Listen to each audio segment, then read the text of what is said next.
High from Stone Science. Give it up for Sara Weinshenk.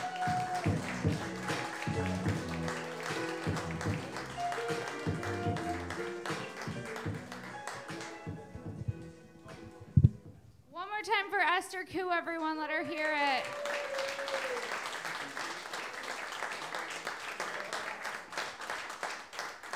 What's up?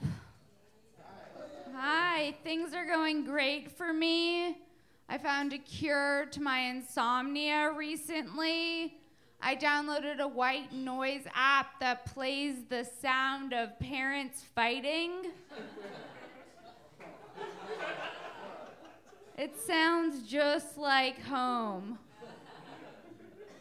I'm not depressed, but sometimes I stand in front of my microwave just to shave off a few years.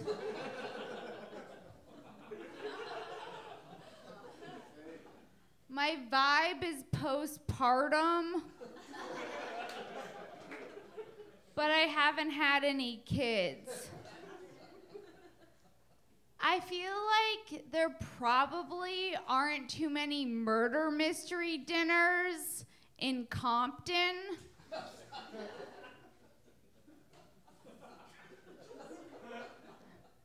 I feel like kumquat is too vulgar a name for a small orange citrus fruit.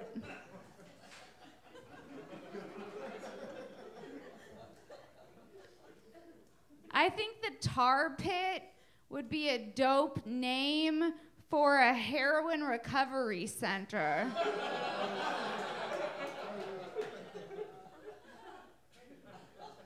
Have you ever thought somebody was normal until you looked at their toothbrush? It's like, how angry are you? Are you cleaning your grill after a barbecue? Or are you cleaning your grill after a barbecue? I don't think glove compartments should be called glove compartments, because if you have gloves in your glove compartment, you're a fucking murderer.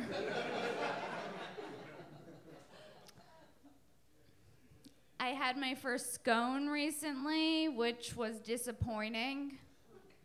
Because when you're poor living off ho-hos and ding-dongs, you think a scone's gonna be an affluent treat.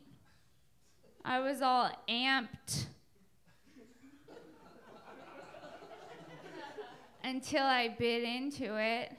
I bit into the scone. The first thing I said was, "What the fuck happened to this muffin?"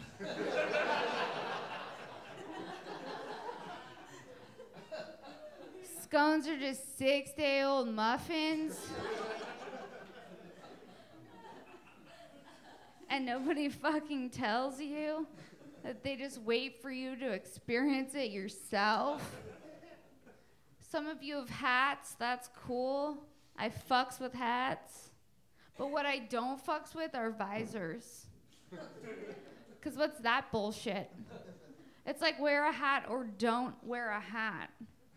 Why are you wearing 75% of a hat? But the most confusing thing are bald dudes in visors. Like, you think that they would want to reap the benefit of a full hat? It's not always the case, I guess. I also don't understand vests. It's like, what happened to the sleeves of your jacket? Are you trying to keep your chest warm but your arms mobile? Like, do you have an upper respiratory infection, but you're planning on kayaking later? Like, what's going on? The only time it makes sense to wear a vest is if you're armless and you're trying to stay warm.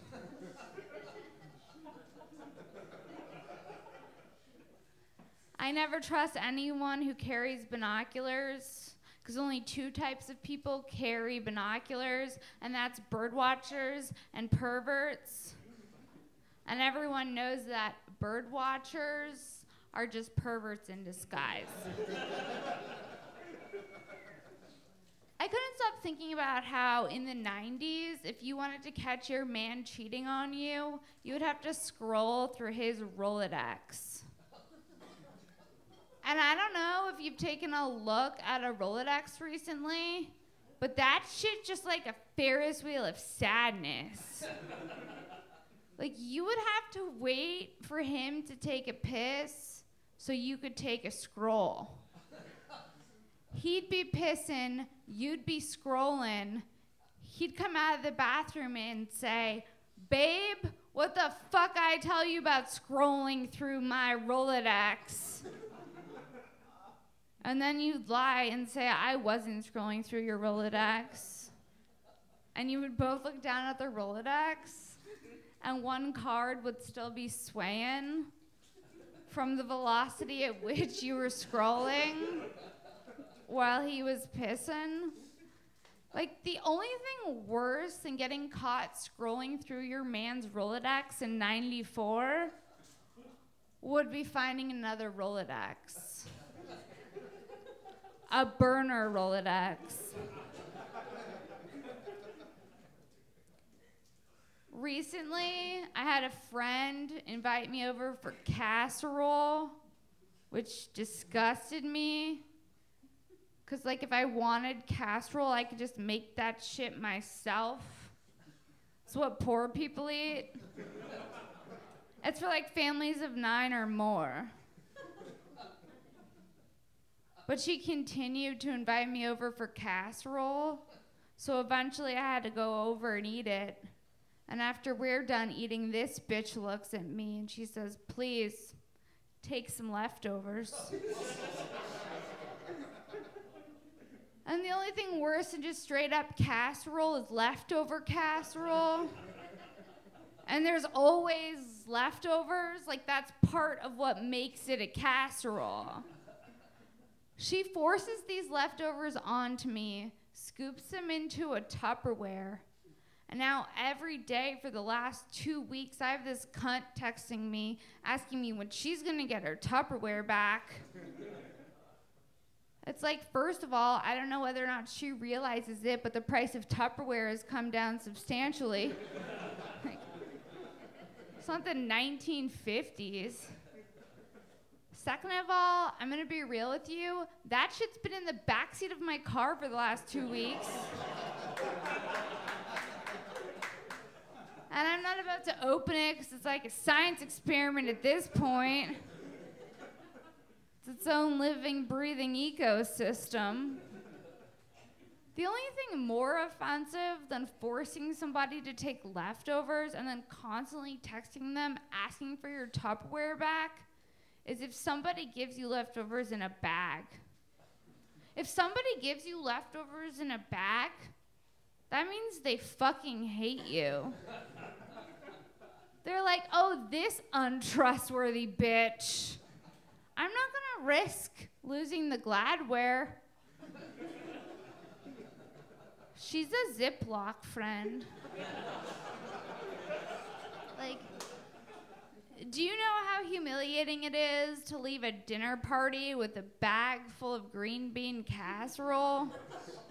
Because you can't be trusted. It's fucked up. I went to the deli recently because nothing excites me quite like cold cuts. Because I like to have sandwiches because sandwiches are the fucking bomb. But going to the deli is always an ordeal. You gotta get a ticket, and for some reason these tickets are shaped like no tickets I've ever seen before. And they're all stuck together like doll-sized toilet seat covers. I go to get one ticket, I get numbers 10 through 13. Box behind the counter says 75. And it's just me and one other dude. Like, this system, I don't know, they need a new one. It's too fucking much. Finally, the guy behind the counter says, "What's it gonna be?" I say, "Turkey." He's like, "How much?" I don't fucking know.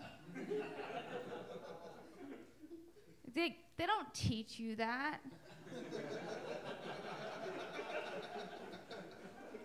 I just want enough. Enough so I don't have to come here and deal with all this. It's like, "Really, ma'am, what can I get you?" I'm just like, "I don't know, fuck it, I'll take an 8th. All right, guys, that's my time. I'm Sara Weinshenk, that's the show.